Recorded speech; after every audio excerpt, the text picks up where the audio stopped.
partes sos? Yo de aquí. Ah, mira. Tú de qué parte eres? Del norte.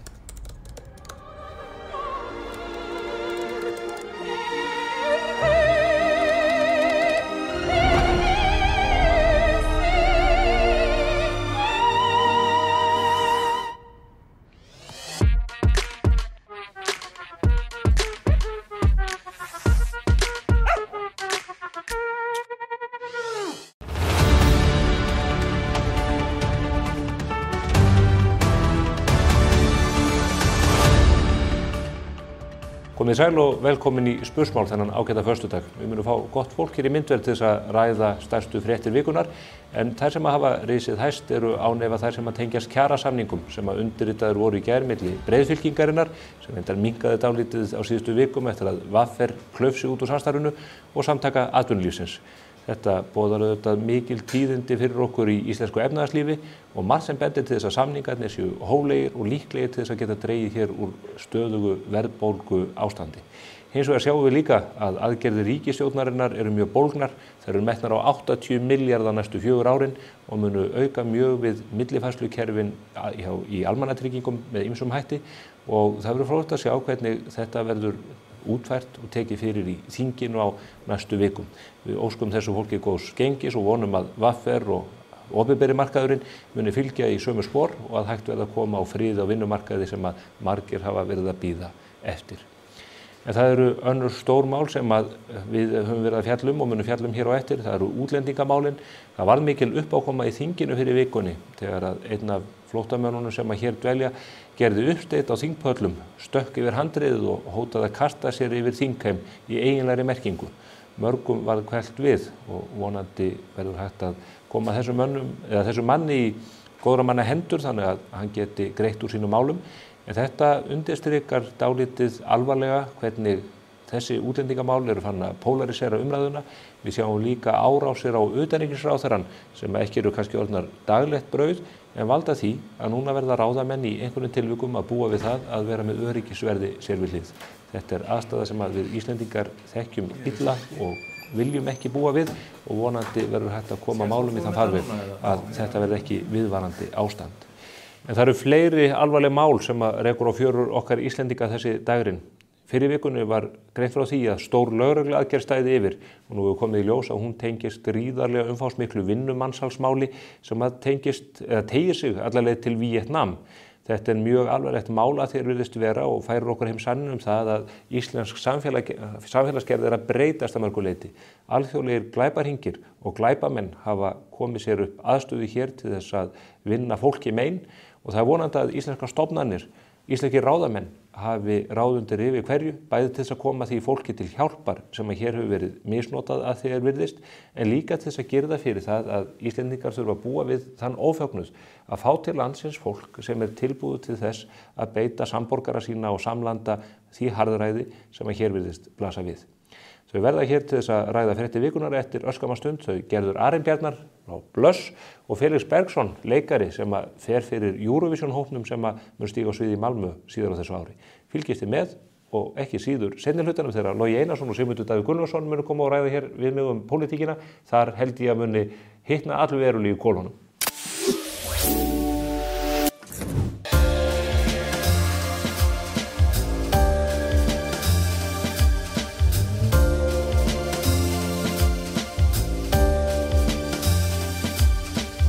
Herragarðurinn klæðir þig vel.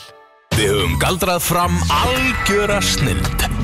Gullsett bitar með aukalagi af unaðslegu Dore karamellusúkkulaði. 1 sett, tímalaust tvenna. Amma sagði mér alltaf að peningar væru afl þeirra hlutar sem gera skal. Það er sama úr hvað áttu kemur.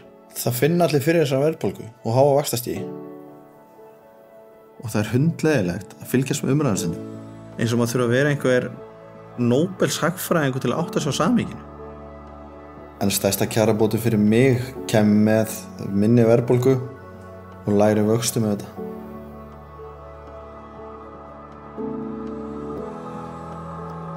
Við erum öll í sama liði. Við erum Samtaka aukna hagsæld. Orðin okkar búa yfir kröftum. Orð geta verið blíð nærandi, huggandi. Notum orðin okkar til að uppræta hatur, ekki efla það.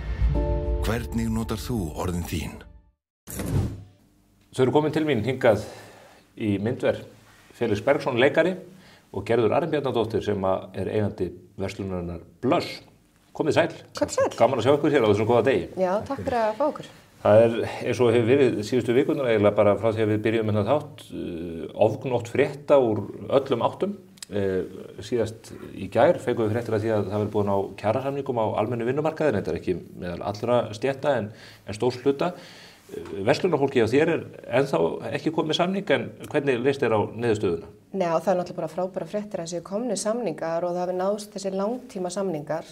Þannig en auðvitað bara vonast maður til þess að VFR fylgi fast á eftir og skrifindi samninga sem allra fyrst. En svo veltum maður líka upp frábært að séu komnir samningar, en hvað áhrif mun þetta raunverulega hafa og hvernig framhaldi verður með það, og maður heyrir alveg að í svona samfélaginu og mínu svona nær umhverfi aðrir verslunar eigendur og sérstaklega veitingahúsa eigendur að þeir eru uggandi yfir þessu öllu saman, og það er erfitt á mörgum mörkuðum í dag að reka fyrirtæki og miklar fjárhæðir sem að fara til dæmis í launakostnað, og maður að heyra það að eins og til dæmis í veitingahúsabransanum að launakostnaður eru komin allt upp undir nánast 50%. Já. Og það, ég get ekki ímyndað mér að það muni lækka með þessum hækkunum. Nei, en það eru hóflegri en kannski margir bjögust við, 3,25% og svo 3,5%. Já, einmitt. Næstu 3 ára eftir. Einmitt, þannig að vonandi bara, muni þetta allt saman bara koma vel út fyrir alla. Í þínu geira, hvernig hefur þetta verið? Hafið þið orðið fyrir miklum hækkunum og aðföngum? Hvað eru þið þungt vigtuð í starfsfólki? Þú ert með ótrúlega fjölda starfsfólks í þinni? Já, einmitt. Við erum með svona rétt undir 20 starfsmenn hjá okkur núna. Og starfsmannakostnaðurinn er kannski ekki jafn hár og í veitingageiranum, af því að við erum bara með dagvinnutaxtann og erum ekki mikið með kvöldopnanir og þess aftar. En hækkanir hafa aðalega verið í innflutningi, að flytja vörur til landsins hefur verið gríðarlega mikla hækkanir í því. Og svo hefur verið að læðast upp á einhverjar hækkanir í aðföngum og vörukostnaði og svona. Þannig að þetta spilar náttúrulega bara allt saman, en auðvitað maður það bara að vera sniðugur og finna þá líka nýjar vörur sem að hefur þá kannski betri kosti upp á verðlagningu að gera og þess að það. Myndu velta þess út í verðlagið þessum hækkunum? Nei, ég hef ekki gert það hingað til og ég hugsa að það verði ekki gert núna aftur heldur. Nei. Við munum frekar reyna að hagræða vöruúrvalin okkar á þann hátt að þetta muni ekki skila sér í frekari hækkunum í verslun. Nú, þú ert auðvitað til fyrirmyndarvonandi í því efni? Já, ég vona það, en auðvitað þá verður maður samt líka að vera raunsær, og það bara er þannig að þú ert að reka fyrirtæki, það gerir það enginn í góðgerðarstarfi, og það verða líklegast allmargir eða einhverju sem þurfa að gera einhverja breytingar, af því að það er líka svona önnur tilfinning sem maður hefur svolítið haft, er allavega svona að þeir verslunareigendur sem ég þekki að það er allir búin að vera að halda svolítið í sér. Já. Þú veist að það hafa orðið vissar hækkanir að aðföngum eða vöruverðinu frá byrgjum. Og fólk svolítið svona einhvern veginn að bíða og vonast til þess að eitthvað lægist, annaðhvort að innflutningurinn lækki eða eitthvað slíkt, og hefur kannski verið að halda svolítið í sér í því að fara í verðhækkanir. Og þá er spurning hvað gerist núna, hvort að blaðran springi eða ekki. Hvernig lest þú í þetta, Felix, heldur að menn séu að komast á einhvern líknar sjó og aðrir fylgja á eftir, eða verða átök eins og við opinbera markaðinn? Ég kann nú kannski ekki að greina það alveg svo nákvæmlega, en kannski stóra máli fyrir mig bara sem fjölskylduföður í Vesturbænum í Reykjavík og er að þetta vaxtastig sem að börnin mín eru að borga af lánunum sínum fyrir húsnæði sitt sé að það lækki og að við náum einhvern tökum á þessari verðbólgu. Manni hefur sviðið það mjög að sjá þau þurfa að berjast í þessu umhverfi. Og sama með einmitt bróðir minn Þórir Bergsson rekur Snaps. Þannig ég einmitt búin að fylgjast mjög vel með því líka hversu erfiður sá rekstur í raun og veru er. Þó að staðurinn gangi gríðarlega vel, þá er bara vaxtaumhverfið svo ótrúlega erfitt og nákvæmlega þetta með starfsmannahaldið. Launakostnaðinn. Þannig að ég bara vona að menn nái að finna almennilega lendingu í þessu, að ná þessu niður. Ég held að það sé langstærsta kjarabótin fyrir okkur öll og það sem myndi duga samfélaginu best. En svo líka finnst mér mjög áhugavert að velta fyrir mig bara hvers vegna við þurfum alltaf að fara í svona mikil átök á íslenskum launamarkaði. Hvernig við getum ekki tekið upp þessi kerfi eins og í Skandinavíu þar sem að menn eru að vinna í þessu stöðugt og alltaf, áframhaldandi samtal alltaf, þannig að þessi átök þurfi ekki að verða svona erfið. Það endar alltaf allt í hershöndum hér og menn góða hurðarhúnin. Við Íslendingar sækja nú dálítið í átakapólitík sko, svona almennt, en svona það væri, ég held að væri samfélaginu mjög til heilla ef það næðist að vinna þessi mál þannig að þau innust svona í meiri sátt til lengri tíma, en að vísu finnst mér þetta hafa verið ágætis bragur á þessu núna. Sólveig Anna sem hefur nú kannski þótt svona herskáasti einstaklingur á þessu markaði, hún orðin bara eins og lamb að leika sér við, ljú og viðmóð stíð. Já, hún hefur ákveðið að taka einhverja aðra taktík núna á þetta held ég. Ég held hún hefur átt að segja á því að hitt virkaði ekki nægilega vel, þannig að núna kannski hún bara að fara inn í þetta með meiri svona auðmýkt og... Svo lengi læri sér lið. Kannski gekk henni líka bara betur að fá það fram sem hún vildi fá á fyrri stigum. Og svo, en Ragnar er farinn, þannig að Ragnar verður að koma aftur á borðinu. Það er svolítið að sjá hvort ná að reka hann í réttirnar. Talandi átök, þú nefndir að Íslendingar tækist að búa til átök alla skapaða hluti. Okkur hefur tekist mjög bærilega til við að búa til átök Eurovision. Það leikur allt á reiðiskjálfi út af niðurstöðu kosningarna liðna helgi. Já, þetta var, sko, fyrsta lagi var náttúrulega bara var þetta frábær söngvakeppni og svakalega flott sjó og ljósadýrðin og sviðið og annað. Þetta var glæsilegt. Þetta maður verið komið til Svíþjóðar. Já, þetta var og samstarfsfólki mínu og samstarfsaðilum á RÚV mjög til sóma hvernig þau. Ég er ekki beint tengdur þessu því að ég í rauninni mitt starf hefur alltaf verið að taka bara við listamanninum og fara með listamanninn í Eurovision. Það er mitt starf. Liðstjóri eða? Ég farastjóri íslenska hópsins í Eurovision. Þannig að það hefur verið svona mitt starf í gegnum tíðina. Er það eins og í hestamennskunni, ertu einvaldur? Ræðurðu öllu? Nei, ég sjái dagskrána. Ég bý til dagskrána og stjórna henni alveg alla þennan tíma sem verið í keppninni. En ekki verkefnið þetta öðruvísi herra vinnur nokkuð óvænt að maður sá það bara á kinnunum öllum að menn byggust við því að hitt atriðið vestrið vilt að myndi vinna. Þetta er væntanlega annað verkefni að fara með heru út heldur en Bashar. Já. Verkefnið er svo sem alltaf það sama, sko. Verkefnið er í rauninni bara að öllum líði vel og við komum góðu atriði á svið, skilur. Það hefur alltaf verið verkefnið. Það er önnur dýnamík í kringum. Já, og það er alltaf mismunandi dýnamík í kringum og svo gleymum við því að það eru svo oft svo mikla deilur þetta allt saman og við erum sko sama fólk að skamma RÚV núna fyrir að velta því fyrir sér að fara í Eurovision og sama fólki að skamma okkur fyrir að fara árið 2016 því að það var svo mikil flóttamannakrísa í Evrópu. Þannig að við gleymum því oft að það eru oft á tíðum eitthvað í gangi sem að verður til þess að fólk vill að við hættum við eða séum með yfirlýsingar eða eitthvað slíkt. En Eurovision reynir alltaf að halda í þessa prinsip að þetta sé ópólitísk keppni. En sko, í sambandi við þetta kosningamál þá er það í rauninni löngu afgreitt og var bara mjög skýrt frá byrjun hvað hafði gerst. Það var bara daginn eftir var alveg ljóst hvað hafði gerst. Þetta var mjög lítill hluti atkvæði sem hafði á einhvern hátt verið. Hafði ekki haft áhrif á niðurstöðu? Engin áhrif á neitt, sko, þannig að og svo að fara að tala um þessi ruslnúmer sem urðu til í ákveðnum símum og það er náttúrulega bara stillingar inn í ákveðnum símum. En hins vegar veit ég að það á að setja rannsókn í gang á þessu bara svona til þess að upp á framtíðina bara fyrir símafyrirtækinu og fyrir alla sem eru að stjórna svona kosningum. Þú veist, þetta er í Idolinu og við erum líka að safna peningum í svona góðgerðar allskyns þú veist, þá er þessi 900 númer notuð og þetta þarf bara að vera á hreinu að þetta sé allt saman í lagi. Rafrænar kosningar eru bara ekki mjög góðum, en sér það kirkjunni tekst ekki einu svona kjósa nýjan biskup ekki að þeir fóru rafrænu leiðina, menn bara vera með þetta á pappír eins og í gegnum alltaf. Þið íhaldsmennir viljið bara hafa þetta þannig. Handauðpettingar á fundi. Já, akkurat. Gerður, hvernig kaust þú á laugardaginn? Herðu, ég ætla bara að vera alveg hreinskilin, ég horfði ekki á neitt af þessum söngvakeppnisþáttum. Varstu upptekið með eitthvað annað?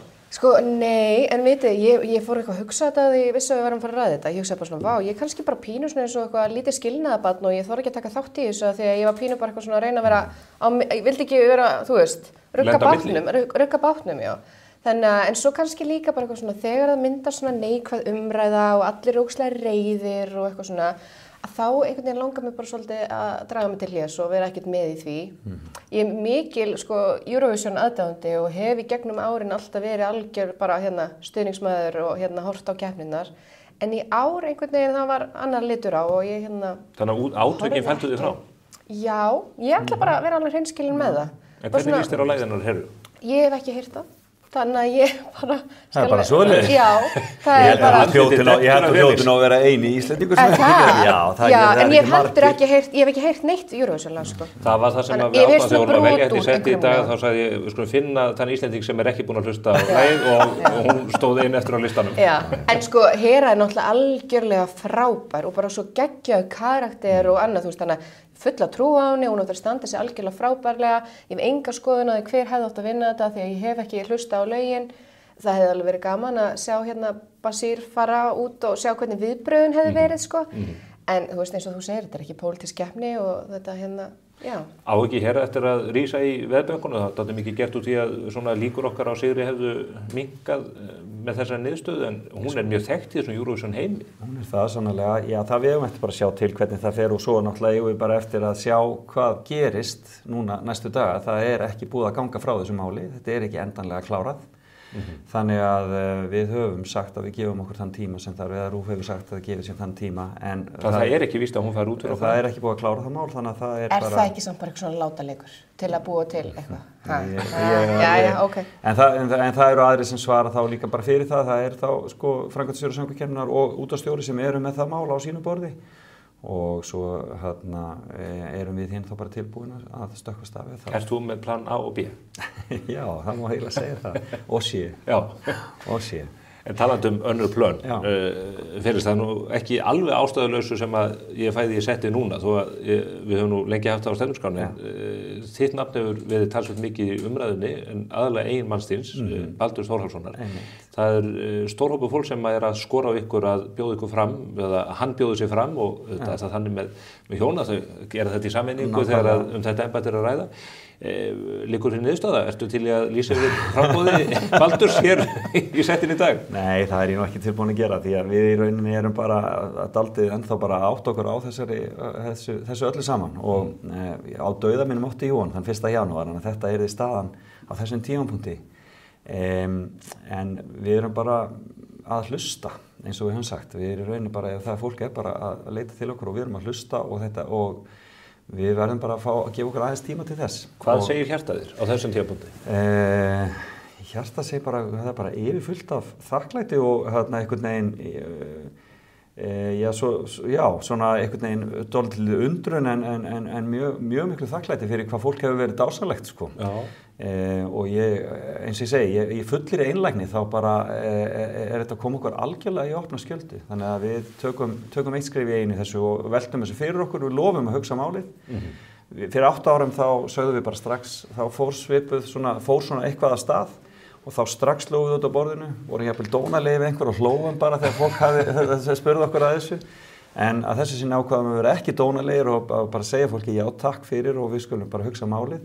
Og svo bara allt í einu fór þessi bolti að rúlla og allt í einu var þessi áskorenda síða komin upp á Facebook og við... Það er ekki annað 2000 manna sem eru komin inn á hana? Við bara vitum ekki hvað nokkuð, eins og ég segi, við vitum ekki hvað nokkuð stundu veðri. En ég held að þetta svona fær nú að skýrast línur í þessu öllu saman mjög fljótlega. Ég myndi halda að páskarnir væri svona einhver tími sem að fólk væri að sjá. Það er ein tæknileg spurning hér fyrir prófarkarlesarinn á Mokkanum. Ef að þið myndu bjóða okkur fram og vera kosnir, hver er þið titillinn? Ég myndi segja eiginmaður forseta eða maki forseta, er það ekki þannig? Ekki forseta herra? Já, eins og þetta er skrítið orð. Er það til? Ég veit það ekki. Á ensku first man. First man? Það hljómar þetta rosa vel. Ég er svo forvitin, sko, því ég var svo glöð að sjá þessa áskorun og er náttúrulega partur á Facebook-hópnum og svona, gaman að sjá að svona komið eitthvað alvöru efni hana fram, sko, eða þú veist, það er ekki búnir að gefa kost á okkur. En sem ég er svona forvitnust að vita er, sko, hvað verður í boði í kaffitímanum? Af því að nú fer maður að hitta Guðna og hann býr upp á hjónabandssælu og kleinu. Hvað munið þið bjóða upp á? Við þurfum að fara að huga þessu. Með fyrsta sem kemur upp í hugan eru vöfflurnar sem Árni Freyr Magnússon, tengdasonur minn, býður okkur í með reglum millibili. Það er ekkert betra, sko. Hann kom inn í góðan vöffluilm. Þannig að ekki bara ráða Árna Freyr í það að vera þarna við á vöfflujárnum. Þú verður verkt á Bessastöðum. Já, akkurat. Þú myndir allavega vinna þér atkvæði hjá mér að það veri smurbusterta. Já. Þannig að hafa það bara í huga. Já, Þannig það er svo sannarlega möguleika. Það er konar tertur inn í hópinn. Já, þú veist það var brauðtertur á Bessastöðum. Já, brauðtertur á Bessastöðum. Ég held að það geti verið skemmtilegt líka bara. Hljóma vel upp á markasetninguna. Já, sniðugt fyrir einhvern að taka það slagorðu, ef þið vilja. En hafið þið, af því að það styttist í kosningar, það er í lok maí sem að þetta þarf alltaf að liggja fyrir. Kosningar eru 1. júní, sko, þannig að það er Já, það eru lok apríl, já, fyrirgefðu, 35 eða 6 dögum fyrir kosningar sem þetta þarf að liggja fyrir. Hvað gefið ykkur langa tíma? Af því að ég held að það sé nú líka í, og það er nú verið að nefna Katrínu Jakobsdóttur, Ólaf Jóhann og annað, en á ekki þjóðin bara rétt á því að fólk taki á sig rögg og segja af við á? Jú, auðvitað. En ég ætla ekki að, það er engar tímalínur til, þannig að það er ekkert svoleiðis. Við erum rosalega mikið undir feldi. Það er að vera dálítið heitt undir honum. Svona er þetta. Stór ákvörðun líka. Stór ákvörðun, já, og það er náttúrulega líka það, sko. Treystir maður sér í það, langar mann og telur maður að maður hafi eitthvað fram að færa. Þetta er lífsbreytandi ákvörðun. Og ég treysti eiginmanni mínu mjög vel í því, en það er ég svona svolítið að hugsa þetta fyrir sjálfa mig líka. En það er engin átök á milli ykkar hvor ykkar eigi að bjóða sig fram? Þú ert líka þú ert þjóðþekktur maður með mikla reynslu? Já, nei,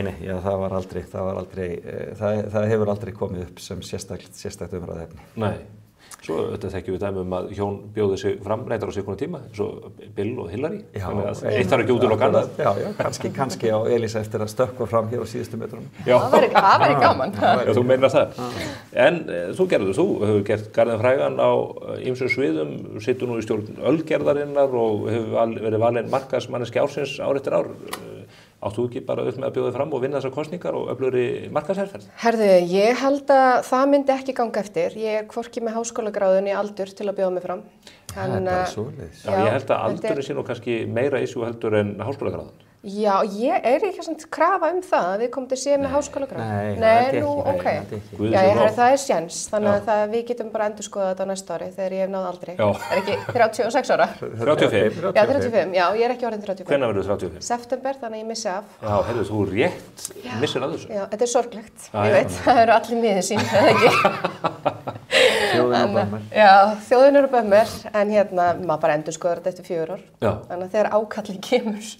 Þetta verður mjög spennandi. Það er alltaf gaman, kosningar eru skemmtilega vegna þess að þær eru heldur ekki sjálfsagður hlutur. Við búum í landi þar sem við fáum að velja okkur leiðtoga, hvort sem það forseta þing eða annað og það má þakka fyrir það á hverjum degi.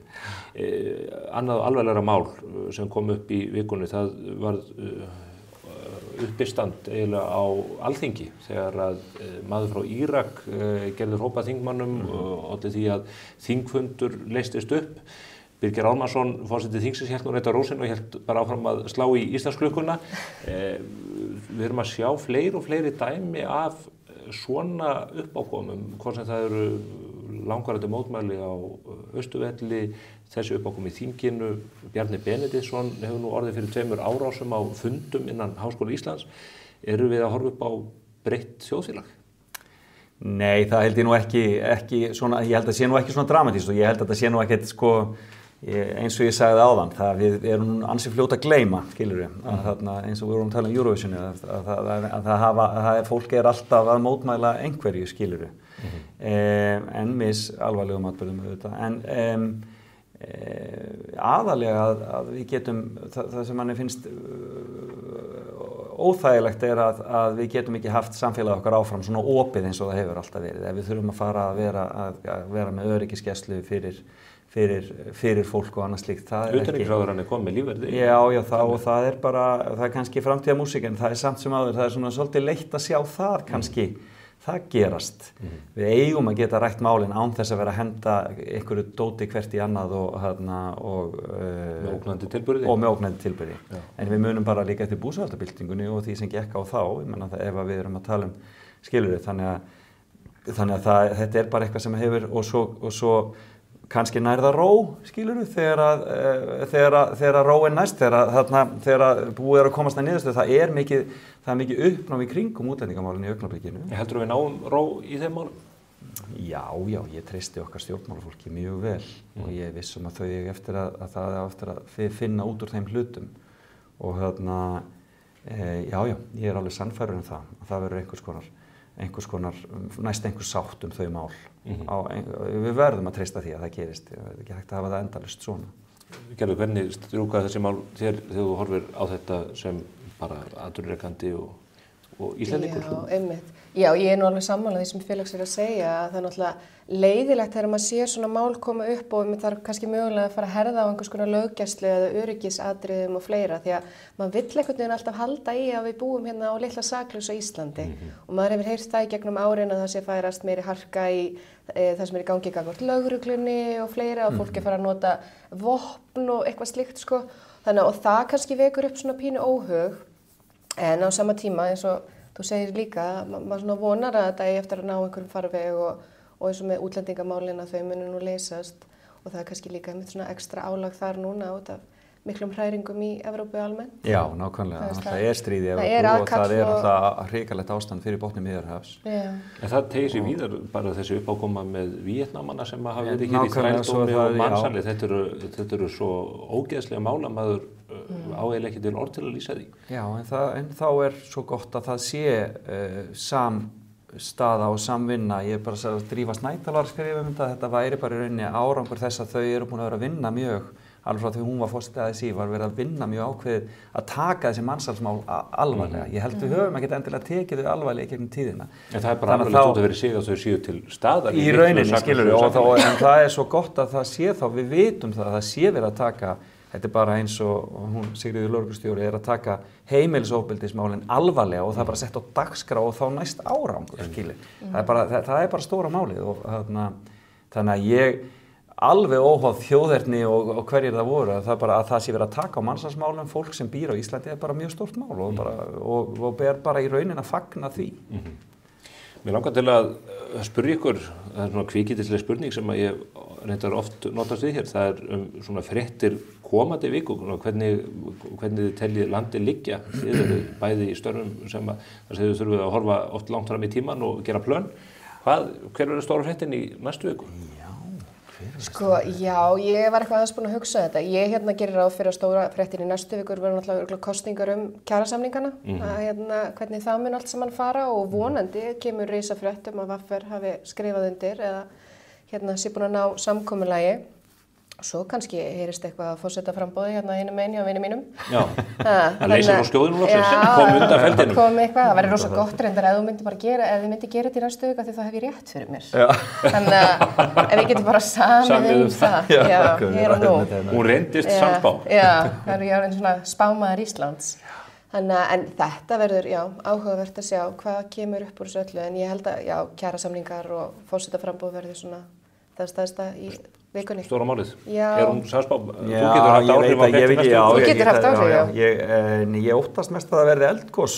Það er svona, kannski svona maður sem maður hefur alltaf ég var að gleyma því. Það var eldgos. Já, ótrúlegt. Þess vegna getum við búið hérna. Við gleymum sér alltaf á milli. Það er ástæðan fyrir. Þetta er svona svo konur eignast börna þegar það gleyma því á milli hvað það var erfitt síðan. Þarna, og þarna, ég er nokkuð grínast, já, ég óttast það og það gæti gósið og það gæti, já, maður er alltaf stöðugar áhyggjur af því og hugsa mikið til Grindvíkinga og annara sem eru þarna á þessu svæði. Ein af fréttum næstu viku hlýtur þó líka að vera strandhögg þitt á Akureyri. Herðu, já. Þú ert að gleyma því. Það verður, ég var búin að frétta þessu. Já, takk þetta vitum við allt hérna á Morgunblaðinu. Þetta verður náttúrulega langstæðsta fréttin í næstu viku er að við erum að opna verslun á Akureyri. Já. En á Gleiratorgi verður við ætlum að færa unaðinn yfir norður til Akureyrar. Það er betra að búa á Akureyri. Komin tími til. Það verður náttúrulega, fasteignamat mun hækka á Norðurlandi eftir við mætum hann eftir. Það er bara þannig. Er þetta stór verslun? Nei, þetta er tiltölulega lítil verslun en því með meira lagt í verslunina. Hún verður alveg gríðarlega falleg og við erum að vanda okkur rosa mikið. Og komum með fólk til að sinna þessu, búið að ráða starfsfólki í stöðuna að norðan og bara verður ótrúlega gaman og ég sjálf náttúrulega er frá Akureyri og með stóra fjölskyldu þar og vini og svona. Þannig að það verður gaman að geta kíkt oftar líka og hafa svona meiri afsökun til að fara norður, sko. Já, það er alltaf bara besti í heimi að fara norður, sko. Já, einmitt. Þannig að þetta er svona, já, þetta verður frétt vikunar í næstu. Nú, eftir að Keresis var sett í kólplast, þá tala menn Ísafjörður sem Dúbæ norðursins, er það þá ekki næsta útibú? Jú, einmitt. Svo er Ísafjörður og svo bara Egilsstaðir og Vestmannaeyjar. Þá erum við bara búin að kofra þetta og allir verða bara sáttir. Ég fer bara að vinna í þessari hugmynd. Þetta er mjög spennandi. Ég hlakka til að fylgjast með ykkur báðum í næstu viku. Ég vænti frétta af ykkur báðum báðum, svo ég segi það alveg eins og Gerðar Bjarnar og Felix Bergsson, þakka ykkur kærlega fyrir komuna í fréttir vikunnar í Spursmálum. Takk fyrir. Hér eftir nokkra sekúndur setjast hjá mér þeir Logi Einarsson og Sigmundur Davíð Gunnarsson. Þeir ætla að ræða við mig pólitíkina og meðal annars þessi mál sem bara að koma hér útlendinga og flóttamannastrauminn sem að hingað hefur komið. Fylgist með. Hvert skref skiptir máli. Frá okkar fyrsta til okkar næsta. Allt skiptir þetta máli og kemur okkur lengra en við töldum mögulegt. Toyota. Förum lengra. Lífið snýst auðvitað fólkið sem ríði. Bara fyrst og fremst að gera til, anda og bara gefa af sér til samfélagsins. Ísland paradís á ótrúlega marga mælikvarða þótt að megi auðvitað bæta fullt. Við berum öll ábyrgð á því að enginn líði skort. Það sem við höfum milli handana hefur auðvitað áhrif á það hvernig við drögum fram lífið. Og stærsta kjarabótin fyrir mitt heimili núna væri vaxtalækkun. Lækkunum bara 1% stig. Það væri strax hellingur. Við erum öll í sama liði. Verum samtaka aukna hagsæld.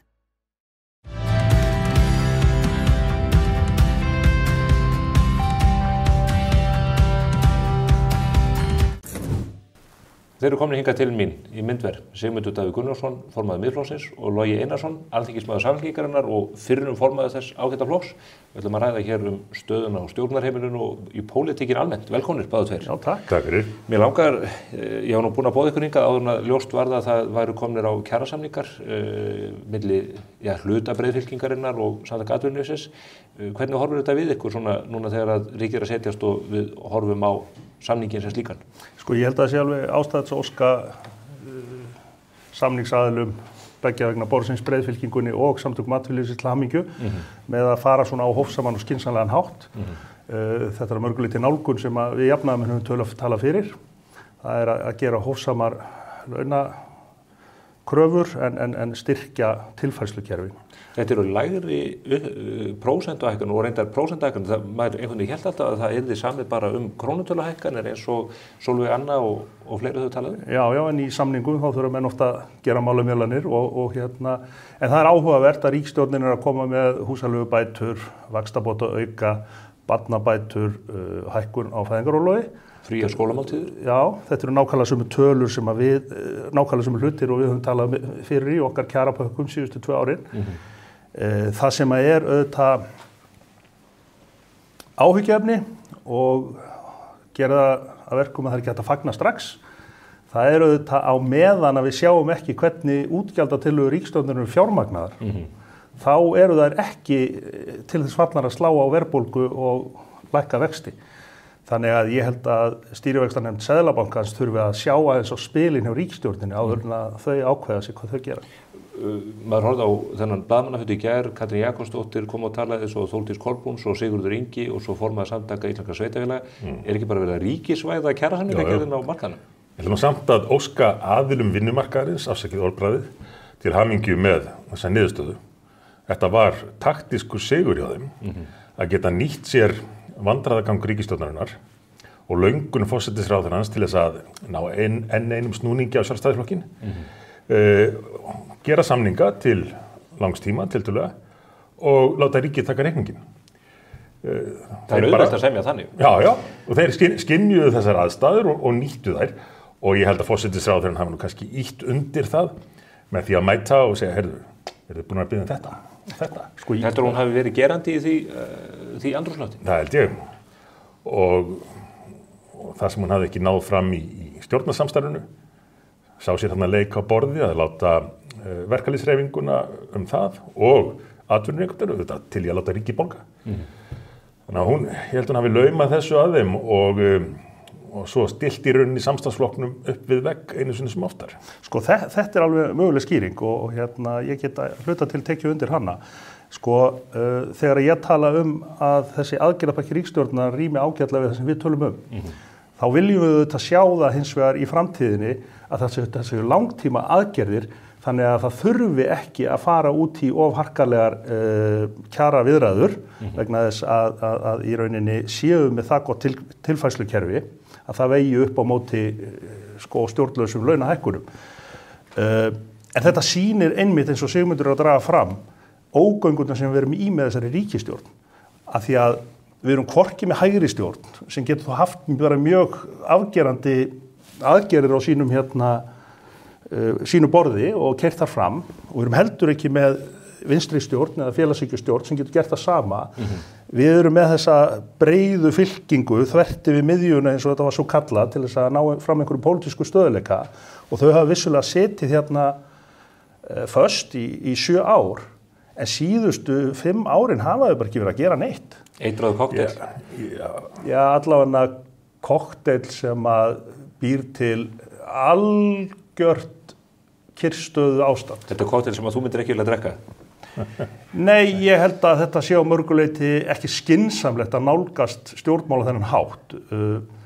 Ég held að þú hljótir að fara inn í ríkisstjórnarsamstarf þar sem þú lágmarkar málamiðlunum sem þú þarft að gera.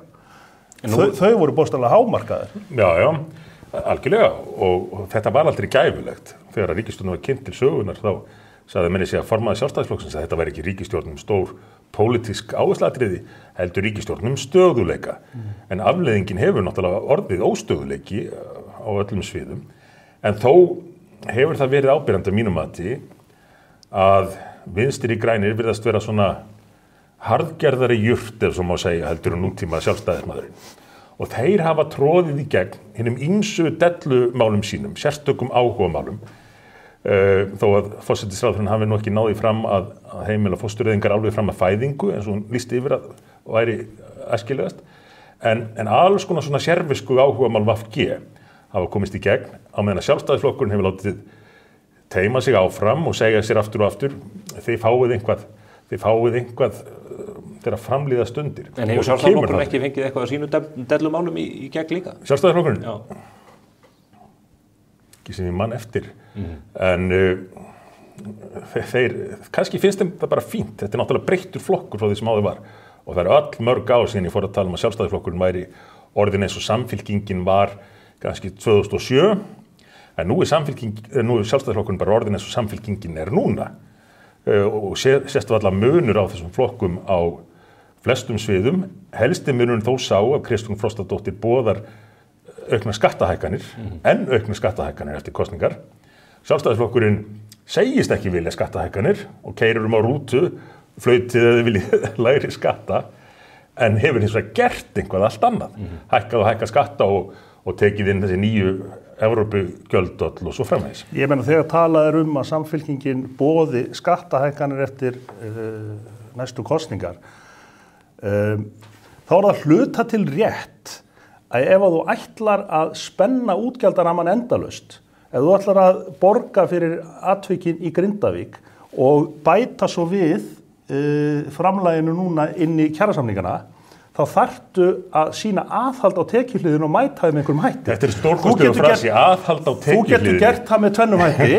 Þú getur annars vegar dregið saman í velferðarkerfi eða innviða uppbyggingu sem er nú þegar orðin svo löskuð af vanfjármögnun og vanframkvæmdum, eða þú getur leitað þangað sem að í rauninni fólk getur lagt að mörkum. Við höfum alveg talað opið fyrir því að veiðigjöld hljóti að vera til skoðunar.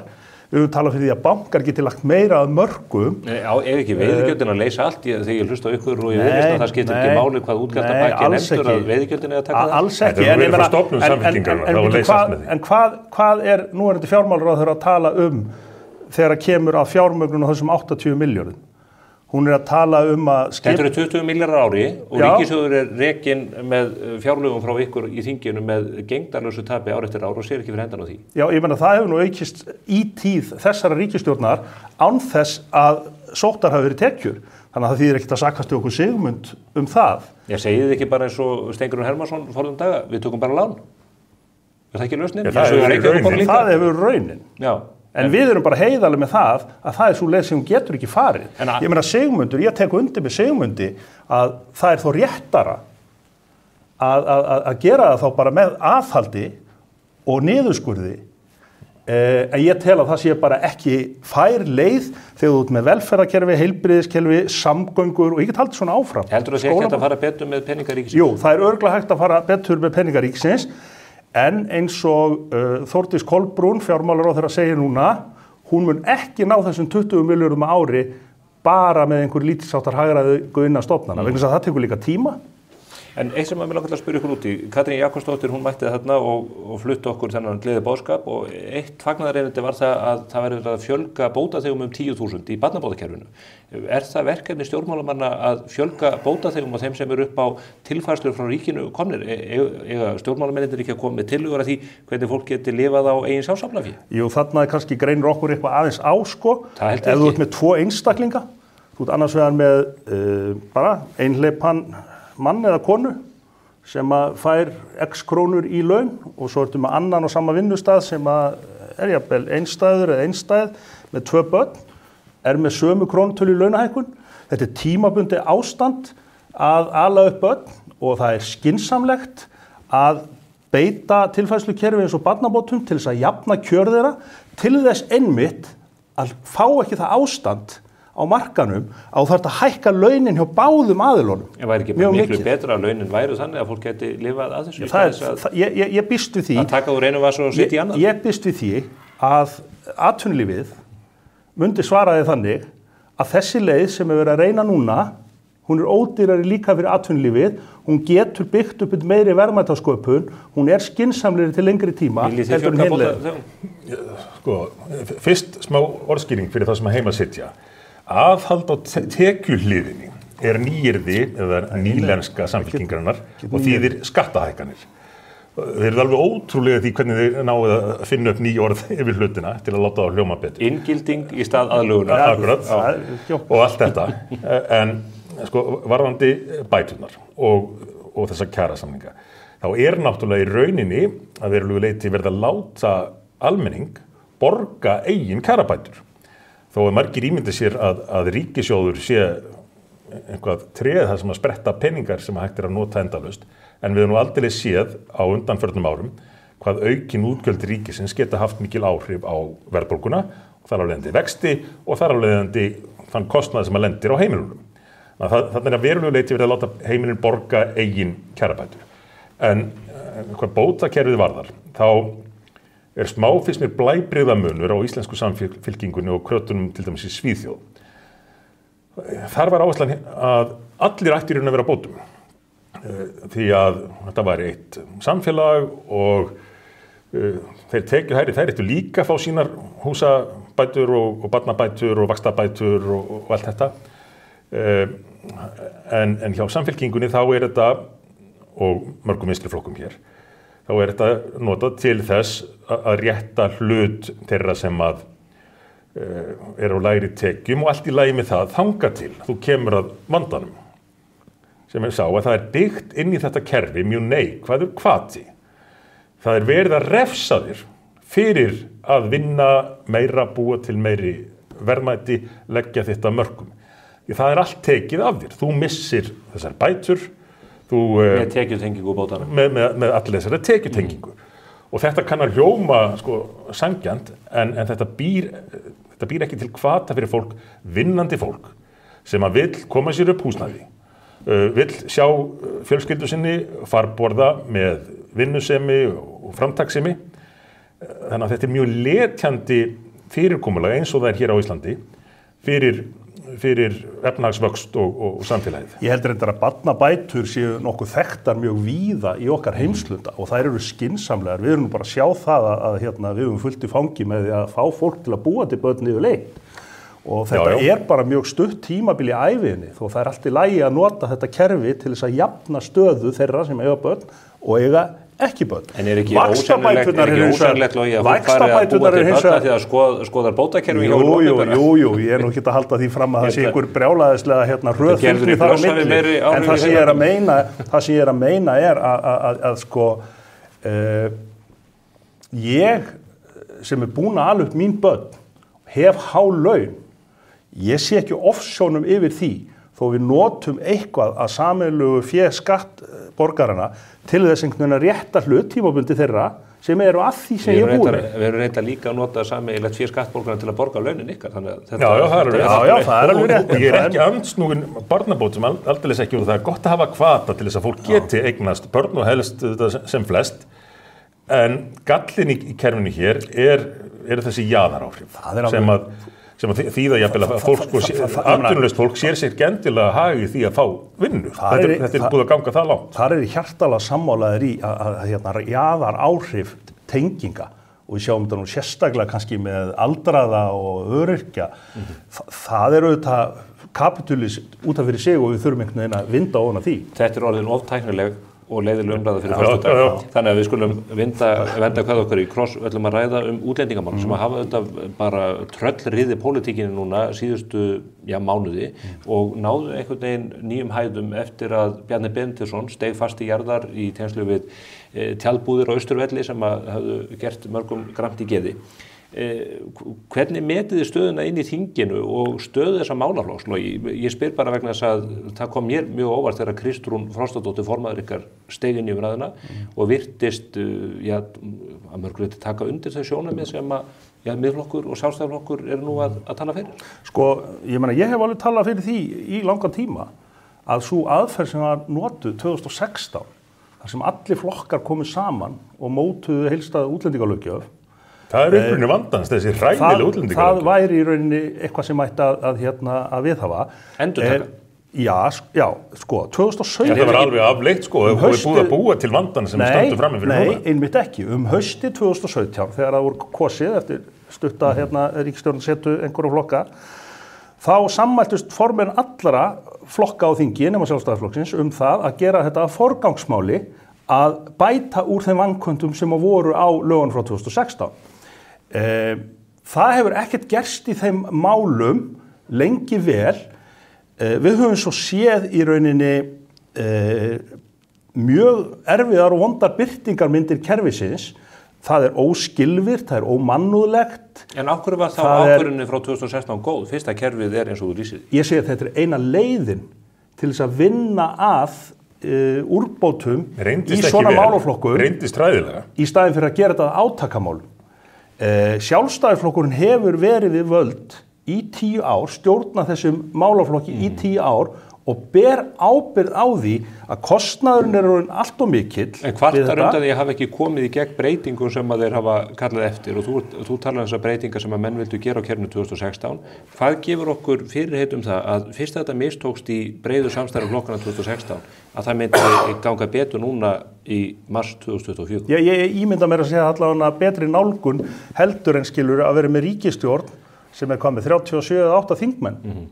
En nær valla málunum út úr ríkisstjórnarflokkun. Þannig að ég ímynda mér að það sé þó betri leið.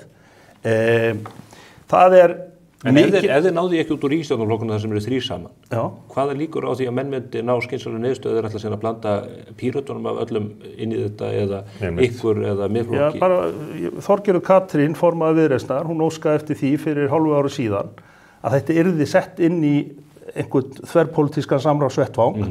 Hann núna nýstofnaður, ég sitt í honum fyrir Samfylkinguna, þar eru allir sammála það að reyna að nálgast málið á raunsæjan, málefnaðan hátt, þannig að við mögulega þurfum sum okkar að slaka á, eða öll að slaka á en á mismunandi forsendum.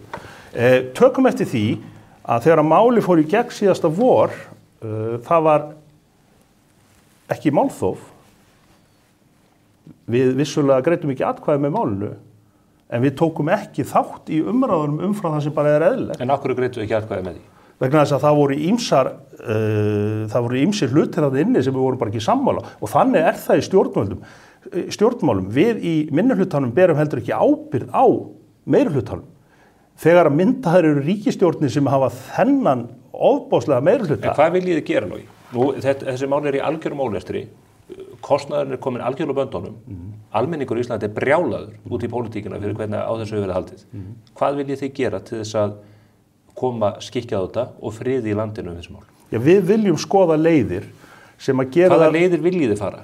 Þið verðið að segja okkur hvaða leiðir það er. Við viljum skoða leiðir til þess að gera vinnuna aðeins markvissari og hún á ábyrgð Sjálfstæðisflokksins vegna þess að það alveg rétt að kostnaðurinn við þetta hefur margfaldast og nú hefur Guðrún Hafsteinsdóttir sett á borðið afmarka frumvarp reyndar, hún boðar fleiri ef ég man rétt, þar sem að eru 4 atriði sem að við höfum bara sagt, núna þetta komið inn í nefnd, við viljum bara málefnalega setjast yfir þetta, skoða hverju kostirnar eru við þetta, hverju eru gallarnir, næri þetta þeim markmiðum að gera vinnuna fyrirsjáanlegri, vegna þess að það ekki bara spurning hérna mannúð fyrir umsækjandan sem á bara samkvæmt alþjóðlegum lögum rétt á að sækja það líka nauðsynlegt vegna þess að við sem gætum að ríkisfjármálunum verðum að fara betur með peninga. Hvað má þetta kosta? Það erfitt að slá á svoleiðis tölu, en að þetta hafi 10-20 faldast á einhverjum árum, það algjörlega óboðlegt. Logi, ef þú ætlar að taka allan tíman, það verður að svara spurningum. Svara þú henni þá? Hvað þarf að gera? Já, ég skal segja þér það. En fyrst vil ég nú taka fram að við erum ekki þáttakendur í þessu nýjasta skúespili, nýjasta sýndarsamráðinu þessi útlendingamál sem bara til þess ætlað að drepa málum á dreif. Neituðu að taka þátt? Við neituðum að taka þátt í því vegna þess að það komin tíma á einhverja pólitíska fórust í þessu máli eins og öðrum. Hér allt búið að vera meira og minni í lausagangi síðan vorið 2016, sérstaklega í þessum málaflokki sem hófst með þessum afleitu útlendingalögum sem að voru unnin í einhverju þverpólitísku samráði þar sem að fulltrúa minnihlutans á sínum tíma. Þingmanni Bjartrar framtíðar var falin forysta í málinu og úr varð einhvað vonlaust samkrull. Var það Óttar? Það var Óttar Proppé, en það var innan ríkisráðherra Sjálfstæðisflokksins sem að fólunum þetta og setti þetta á stað og okkur greindi mjög á þetta og ég setti ítrekkað út á þetta og var beðin að bíða og sjá, en ég sagði ítrekkað, ef þetta verður eins og ég gerir ráð fyrir það verði, þá verður þetta aldrei samþykkt í stjórnarflokkunum. Ég mun ekki einu sinni setja á dagskrá ríkisstjórnarinnar. Þú greiddir ekki atkvæði gegn þessu? Ég var ekki á þinginu þá, en ég andmælti þessu. Jó, varst á þingi? Nei, ég fór þarna í... Já, frí. Og svo sér maður þetta birtast rétt eftir maður skreppur frá. Það má aldrei líta að þessu. Maður rétt farinn 13 dögum seinna var búið að keyra þetta mál í gegn sem hafi aldrei verið rætt í ríkisstjórninni, sem var vanbúið, en þó þegar þetta birtist og ég var í útlöndum á þessum tíma og las yfir frumvarpið og sagði, þetta verður stórslys. Hér verið að gera algjöra sérstöðu fyrir Ísland og búa til mikla hvata til þess að opna hér landamærin og missa tök á þessu. En sáu þið þetta ekki fyrir að þetta yrðist það stórslys sem það orðið? Ég held að lögin eins og þau eru og voru samþykkt 2016 hafi kannski ekki endilega skapað þessar aðstæður sem að síðar sköpuðust. Ég held nú til dæmis að þessi ákvörðun Venezuela fólkið, það var nú reyndar bara væntanlega gert í tíð þáverandi utanríkisráðherra Var það röng ákvörðun? Það held ég eftir að hafi verið röng ákvörðun, já. Það var engin önnur þjóð sem að fór þessa leið. Ég held til dæmis að það hefði svo ýmislegt sem að við vildum laga 2017 sem að gera málsmeðferðina hraðari og betri, það hefði getað náð niður kostnaðnum vegna þess að það ekki bara eins og ég sagði áðan, það ekki bara ómannúðlegt gagnvart umsækjandunum, það líka beinlínis óforsvaranlegt út frá ríkisfjármálunum að vera að eyða 4-5 sinnum meiri peninga í að afgreiða hluti heldur en þarf að gera. En eitt að fjölga fólki við að afgreiða þessar umsóknir, en af hverju getum við ekki bara fylgt þessum alþjóðlegu sáttmálum sem við höfum undirgengist það að þar sem að fólk hefur fengið hæli fyrst, að þar gildi rétturinn en ekki í þriðja landi? Við gerum það að miklu leyti. Þið hefur andmælt því, þið hefur sagt að þessi ómannúðlegt að senda fólk tilbaka til ríki Evrópusambandsins eins og Grikklands eða Spánar og Nei, ég meina, þú veist, í einhverju tilfellum getur það verið og jafnvel þó við afnefnum þessa aðra grein 30 og hvað ég man nú ekki nákvæmlega töluna, skiptir ekki máli þá eru aðri hluti sem við þurfum að hafa í huga vegna þess að það bara beinlínis bannað samkvæmt alþjóðlegum lögum að senda fólki ómannúðlegar aðstæður. Það þýðir það þó ekki að við gætum ekki nálgast hugmyndir Norðurlandaþjóðanna það hvernig þær framkvæmda að einhverju leyti, en munið það að ráðherrar Sjálfstæðisflokknum hafa stundum sett reglugerðir sem stoppaði þetta. Eins og Ólöf Nordal heitin, hún gerði gagnvart Grikkjum. Sigurður Andersen.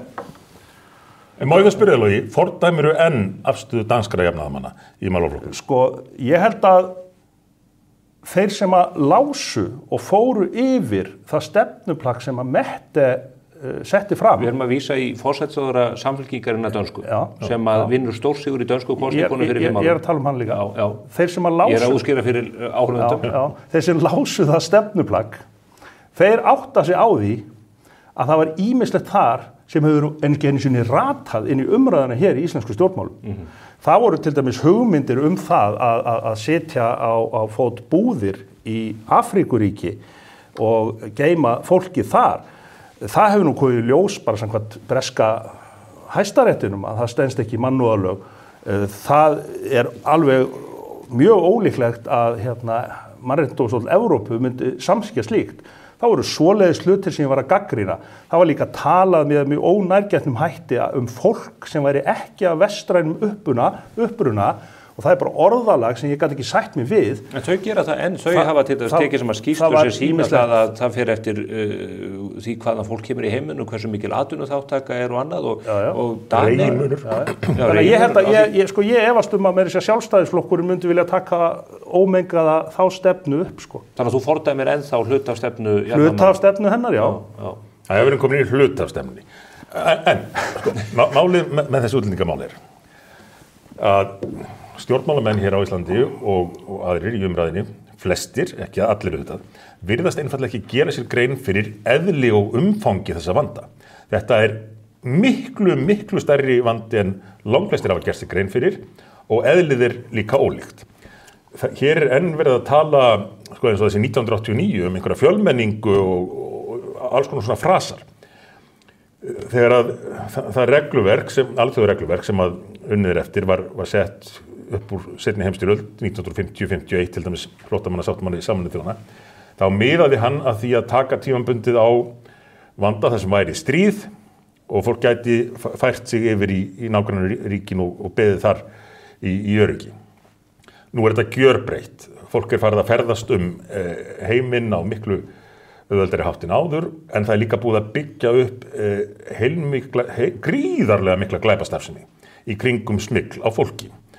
Og Evrópulögreglan bendir á að 95% þeirra sem koma til Evrópu utan álfunnar til þess að sækja hér hæli komi á vegum glæpamanna sem setja fólkið í hættu, selja ferðir, selja væntingar, selja til dæmis Ísland núna. Mette vinkona þinn sagði, Danmörk má ekki vera söluvara glæpagengja. Nú er Ísland orðið söluvara glæpagengja.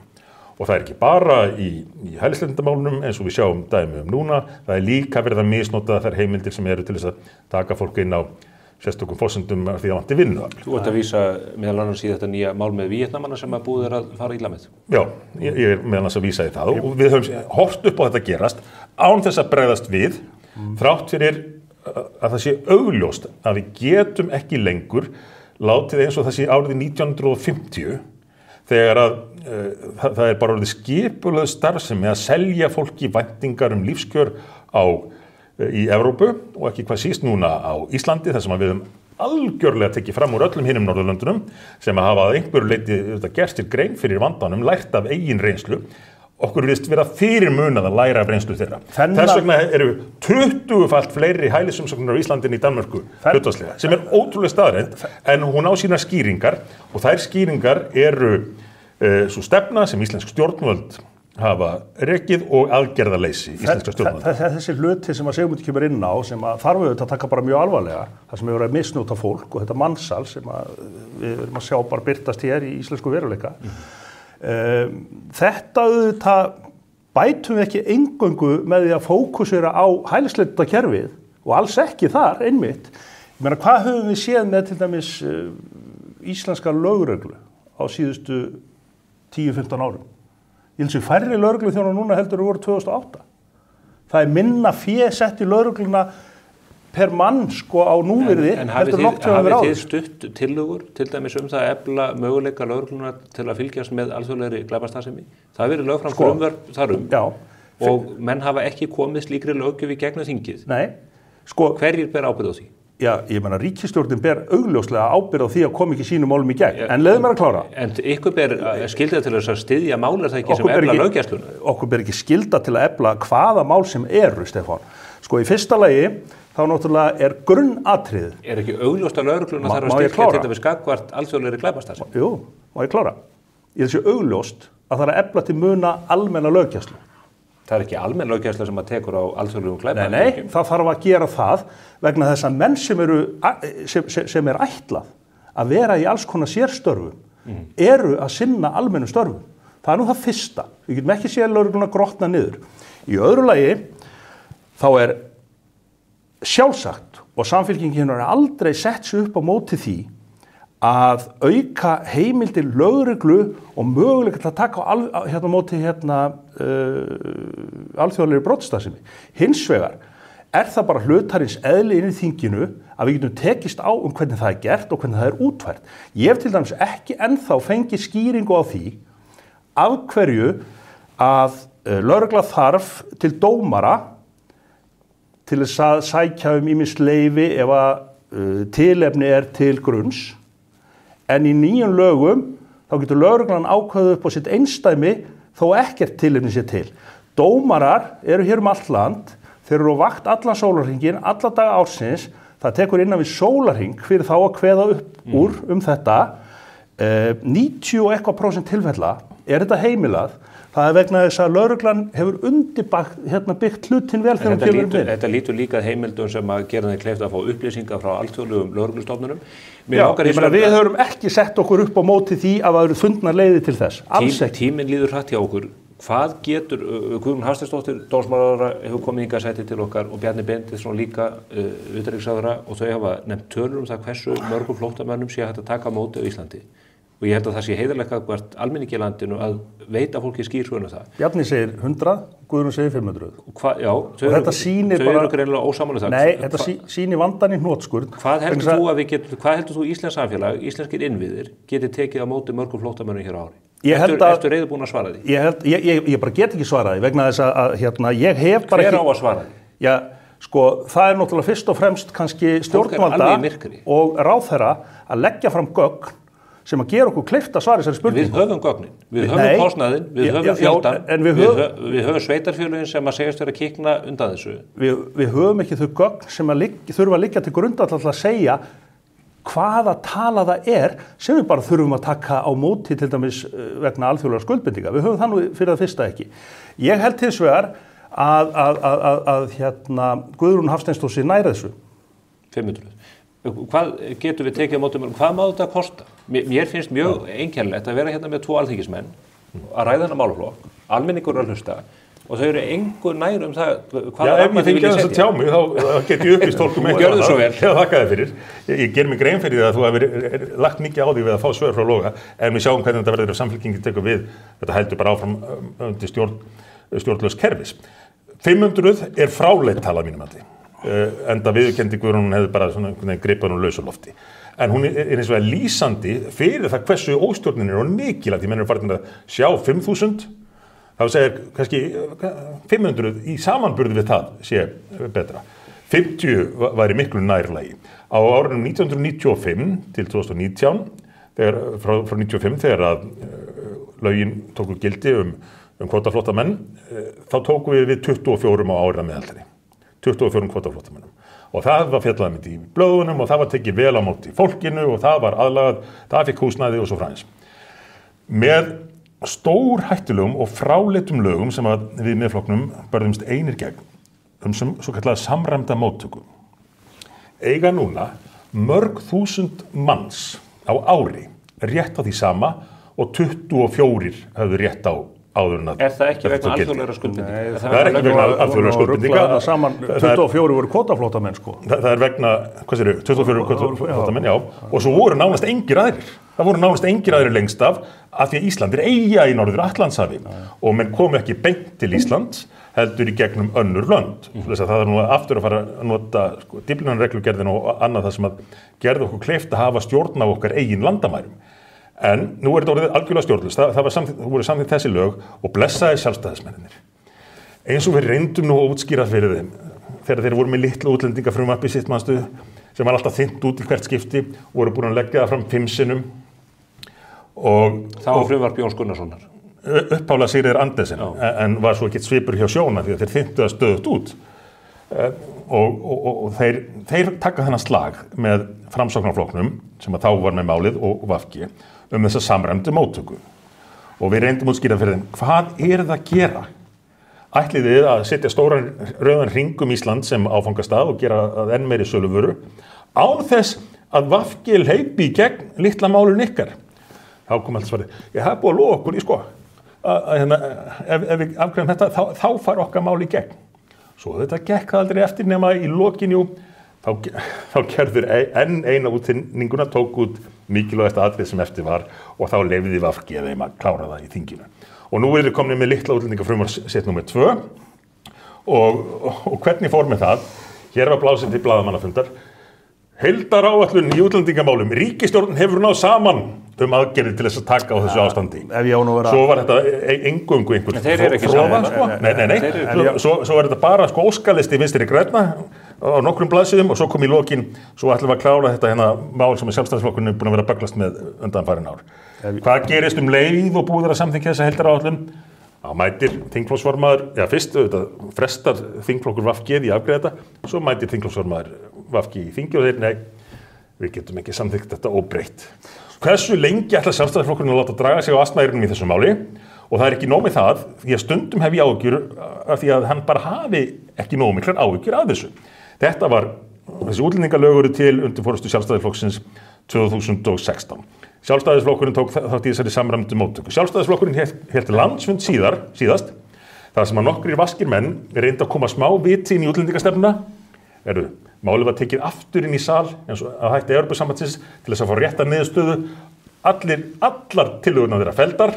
Það mátti ekki einu sinni í leiðrétta málfræðina. Þú ert áhugasamur innabúðarátökin í Sjálfstæðisflokknum. Já, af því þau valda mér áhyggjum í þessu máli. Hvað var að málfræðinu? Vildu við fá setuðum? Nei, það var svona eitthvað kynjamál. Rétt að spyrja, Logi, rétt að spyrja þig út frá þessu. Ef að þið komast í ríkisstjórn sem allt stefnir í og myndi ríkisstjórn með Vinstri grænum eða Framsóknarflokknum eða eftir atvikum Sjálfstæðisflokknum, hvað segir okkur að þetta verði ekki bara í sama ólestir og þetta núna? Þegar við erum sammála það að þetta sé allt í klessu. Ég held að það er ekki allt í klessu. Ég meina, ýmislegt þarf að laga, ýmislegt þarf að bæta. Þetta eru 30 milljarðar, það eru mótmæl út það er verið að gera árásir og utanríkisráðherrann. Þetta er auðvitað allt í klessu. Þið getur ekki einu sem haldið upp í þingfundi. Það sé að meina að það sem er ekki í klessu er auðvitað, við mögum gera lítið úr okkar skuldbindingum, bara okkar tilveru sem manneskjum. Og við munum alltaf en okkar skuldbindingar eru ekki að leggja okkar samfélag í algjört uppnám út af málefni sem eiga sér stað langt frá Íslands ströndu. Við berum skyldu til að hjálpa náunganum og fólki í fjarlægum löndum en það má ekki sitja hér allt í upp. Það var ég ekki að segja en ég verð að fá að klára svarið. Ég er að segja að það er ekki allt í klessu að því liti til að við eigum, munum, þurfum áfram að taka á móti fólki sem er í sári neyð. Við þurfum hins vegar að bæta kerfið okkar utan það. Við þurfum að gera það þannig að þetta sé fyrirsjáanlegra og mannúðlegra gagnvart því fólki. Við þurfum að gera þetta þannig að við séum ekki eyða meiri peninga í þetta, heldur en það er eðlilegt að gera og ekki sóa öðrum. Og það ástand sem hefur skapast er einfaldlega allt í boði Sjálfstæðisflokksins sem hefur stýrt þessum málaflokki í 10 ár og ef við komumst á völdum þá höfum við bara sagt já, við erum tilbúin til þess að skoða þessi mál vel. Þú ert til í að taka á móti tífalt fleiri flóttamönnum heldur en Miðflokkurinn, ef ég skil. Ég sagði í rauninni að ég gæti ekki svara þessari spurningu, en ég segi af hverju á ég ekki að treysta betur gögnum dómsmálaráðherra heldur en utanríkisráðherra. Hvenær mun Samfylkingin geta svarað þessu? Því ég ætla bara fyrir hönd kjósenda að gera kröfu til þess að stjórnmálamennirnir sem hingað koma geti svarað þessu. Því að annars getur fólk ekki tekið upplýst ákvörðun það hvort það er að styðja ykkur. Ég er bara, í augnablikinu er ég ekki vissum að við höfum þær upplýsingar á taktinu til að geta svara svona spurningum. En við höfum ekki tíman til að velta þessu fyrir okkur lengur, eitthvað svona almennt að skoða þetta. Sko, á einu ári fjölgaði erlendum ríkisborgurum á Íslandi 15-falt á við íslenska ríkisborgara. Og samfélagið þolir þetta ekki áfram. Nei, málið er að það er stærri umræða. Við þurfum auðvitað að tala hælisleitendakerfið sérstaklega. Við þurfum að tala svo fólk sem kemur hingað bara í gegnum EES-kerfið líka sérstaklega. Þar hefur orðið mikið fjölgun.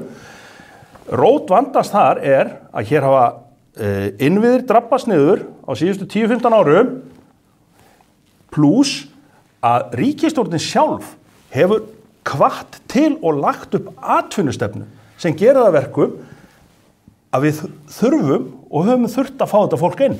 En við getum svo ekki boðum upp á nægilega góð lífskjör og við höfum gögn frá Guðmundi Inga sem sýna það að þetta fólk líklegra til að búa við fátækt, það líklegra til að búa í verra húsnæði heldur en við tveir til dæmis. Það augljóst að menn eru konur í kosningaham, þó það sé ennþá 1,5 ár í kosningar. Ætlar ekki að spyrja Sigmund hvort það sé að fara í forseta? Á ekki eftir að fara yfir alla stefnuna. Hvernig er þetta að leysa þetta? Við þurfum að taka annan þáttum það mál vegna þess að við erum brunnir upp á tíma eins og þú heldur fram að við séum í útlendingamálunum. Sigmundur Davíð Gunnlaugsson og Logi Einarsson, takk fyrir komuna í settið. Kæra þakkir. Þá ekki meira á vettvangi spursmála þessa vikuna. Ég vona að fólk sé ekki orðið ofæst yfir allri þessar umræðu og fólk geti varpað öndinni léttar inn í helgina. Við hlökkum til að sjá okkur að viku liðin. Verið sæl.